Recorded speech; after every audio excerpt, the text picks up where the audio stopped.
दोस्तों, सांप और नेवले की दुश्मनी के बारे में कौन नहीं जानता। मेरे ख्याल से ये दुश्मनी जीव जगत की सबसे लोकप्रिय दुश्मनी रही है। हालांकि इन दोनों ही जीवों को किसानों का मित्र माना जाता है, क्योंकि न सिर्फ सांप बल्कि नेवले भी बड़ी संख्या में फसलों को नुकसान पहुंचाने वाले जीव यानी चूहों को मार डालते हैं। लेकिन इन जीवों के किसानों के साथ मित्रता में भी कुछ समस्याएं हैं। यदि नेवले की बात करें तो नेवला भले ही चूहों का शिकार कर लेता है, किंतु ये एक सर्वाहारी जीव है। यानी नेवले खुद से ही किसानों की फसलों को नुकसान पहुंचाने के लिए जाने जाते हैं। कई प्रकार के फल वाले पेड़ नेवलों के लगातार हमलों से सूख जाते हैं। और यदि सांपों की बात की जाए तो ये जीव पूर्णतः मांसाहारी है, जो फसलों को तो कोई नुकसान नहीं पहुंचाता, किंतु सांप के दांतों में छुपा हुआ जहर कई बार खुद किसान को ही परलोक पहुंचा देता है। अब भाई, सांप से तो नेवले ही भले, थोड़ी बहुत फसल भले ही बर्बाद कर दे, किंतु कम से कम किसान की जान तो नहीं लेते। बस ऐसा ही कुछ सोचकर जापानी लोगों ने वर्ष 1980 के आसपास बड़ी संख्या में भारत और अन्य करीबी देशों से नेवलों को मंगाया। लेकिन जापानियों की ये सोच खुद जापानियों पर ही भारी पड़ जाएगी, ऐसा जापानियों ने नहीं सोचा था। ये पूरा माजरा क्या था, ये जानने के लिए वीडियो से आखिरी तक जुड़े रहें। और अगर पहली बार इस चैनल पर आए हैं तो सब्सक्राइब बटन दबा डालें।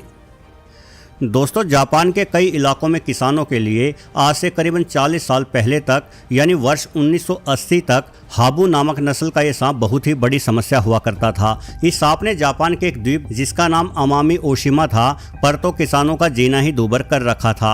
असल में सांप किसानों के खेतों और पशुपालन वाले इलाकों के आसपास रहना पसंद करता है। और हाबू नामक इस सांप की संख्या जापान में इतनी अधिक थी कि स्थानीय किसानों का कभी न कभी गलती से पैर हाबू सांप पर पड़ ही जाता, जिस कारण ये सांप अपने दंश से उस किसान को मौत के घाट उतार देता।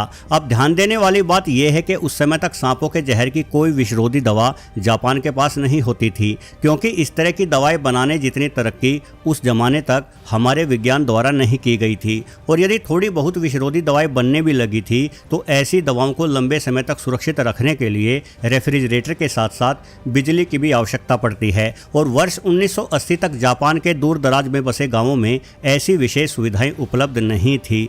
इसलिए यदि 1980 की ही बात की जाए तो हाबू सांप के काटने से जापान के अमामी ओशिमा द्वीप पर हजारों किसानों की जानें चली गई। हालात यहां तक पहुंच गए थे कि हाबू सांप के डर के मारे किसानों ने अपनी खेती छोड़कर शहरों का रुख कर लिया, क्योंकि इन किसानों का मानना था कि सांप से खुद को कटवाकर मौत को गले लगाने से तो अच्छा है कि शहर में कहीं मजदूरी कर ली जाए। अब ऐसा मंजर देखकर जापान की सरकार का माथा ठनक गया और जापानी सरकार ने यह तय किया कि अब हाबू सांप को समाप्त कर देने का समय आ ही गया है। इसलिए जापान ने सांप के जन्मजात दुश्मन यानी नेवले से दोस्ती करने की सोची। हालांकि जापान में प्राकृतिक तौर पर नेवले नहीं पाए जाते थे, इसलिए नेवलों को भारत, बांग्लादेश एवं पाकिस्तान जैसे देशों से मंगवाया गया और जिस इलाके में हाबू सांपों की अधिकता थी वहां ये नेवले छोड़ दिए गए। अब यदि नेवलों की ही बात की जाए तो ये सांपों पर कई मामलों में हावी पड़ जाते हैं। पहली बात तो नेवले की फुर्ती और गति से किसी सांप का बचकर निकल भागना काफी मुश्किल होता है।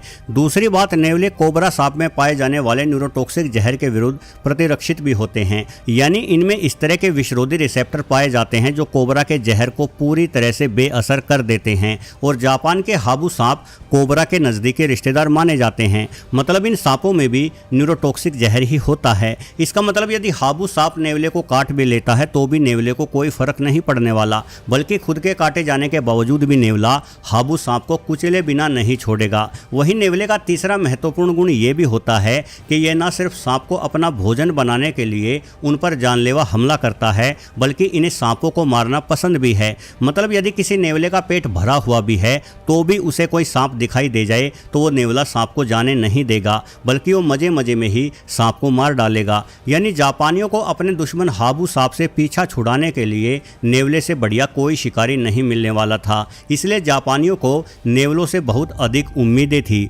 लेकिन क्या उनकी उम्मीदें सफल हो पाई?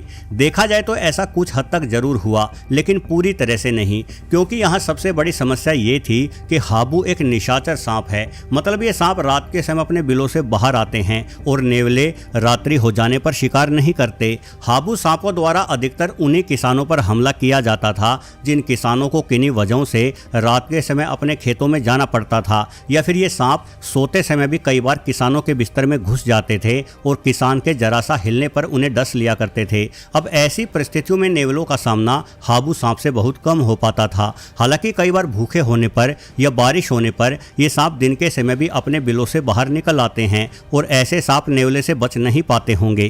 किंतु कुल मिलाकर यह मिशन उतना कामयाब नहीं रहा जितना इससे जापानियों ने उम्मीद लगाई थी। ऊपर से जिस तरह से किसी दवा के साइड इफेक्ट्स होते हैं, उसी तरह से इस मिशन के भी साइड इफेक्ट्स आना शुरू हो गए। अब जाहिर है कि दिन के समय अपने भोजन के रूप में सांप न मिलने की स्थिति में नेवलों को अपनी पेट पूजा तो किसी तरह से करनी ही थी। इसलिए इन नेवलों ने जापान में पाए जाने वाले एक छोटे आकार के दुर्लभ खरगोश को ही लपेटे में लेना शुरू कर दिया। अमामी ओशिमा नामक द्वीप पर पाए जाने वाले इस खरगोश को इस द्वीप के नाम पर अमामी रेबिट कहकर पुकारा जाता है। यह खरगोश एक समय पूरे एशिया महाद्वीप पर पाया जाता था, किंतु वर्तमान में ये केवल जापान के 2 द्वीपों अमामी ओशिमा एवं टोकुनोशिमा पर ही देखा जा सकता है। इसलिए इस खरगोश को यूनेस्को द्वारा दुर्लभ जीवों की सूची में सबसे ऊपर रखा गया है। सिर्फ इतना ही नहीं, बल्कि जापान के निवासी बन चुके नेवलों ने कई स्थानीय पक्षियों को भी विलुप्ति के कगार पर लाकर खड़ा कर दिया। ये नेवले पेड़ों पर चढ़कर इन पक्षियों के घोंसलों से अंडे चुराकर खा जाते और बेचारे पक्षी दूर बैठकर रोते बिलखते रहते। साथ ही नेवले किसानों की फसलों को भी कुतर कुतर कर खराब कर देते। दोस्तों, कुल मिलाकर जापान में जिस मकसद से नेवलों को बसाया गया था, उस मकसद में तो नेवले कामयाब नहीं हुए। हाँ, लेकिन ये अपनी संख्या बढ़ाने में जरूर कामयाब हो गए। जापान के अमामी ओशिमा द्वीप पर जहां सिर्फ कुछ 100 नेवले ही छोड़े गए थे, वहीं आने वाले 20 वर्षों में यानी वर्ष 2000 तक इस द्वीप पर नेवलों की अनुमानित संख्या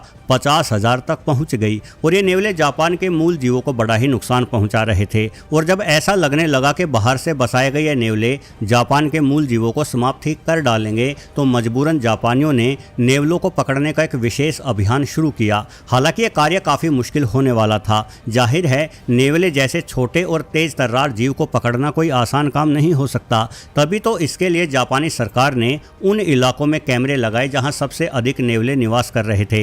इन कैमरों के जरिए नेवलों की आदतों को समझा गया, वो किन रास्तों से अधिक गुजरते हैं ये भी जाना गया और उन्हीं रास्तों पर नेवलों को पकड़ने वाले विशेष पिंजरे लगाए गए। जहां नेवलों की आबादी हद से ज़्यादा हो चुकी थी, वहां नेवलों के पसंदीदा भोजन में जहर डालकर भी रखा गया ताकि उस भोजन को खाकर नेवले मारे जाएं। इसके साथ साथ खोजी कुत्तों को विशेष रूप से नेवले खोजने के लिए प्रशिक्षित किया गया। ये कुत्ते अपनी तेज नाक की मदद से नेवलों के रहने के ठिकानों तक इंसानों को पहुंचा देते, जहां बड़े संख्या में पिंजरे लगा दिए जाते एवं प्रति वर्ष हजारों नेवलों को उन पिंजरों में पकड़ा जाने लगा।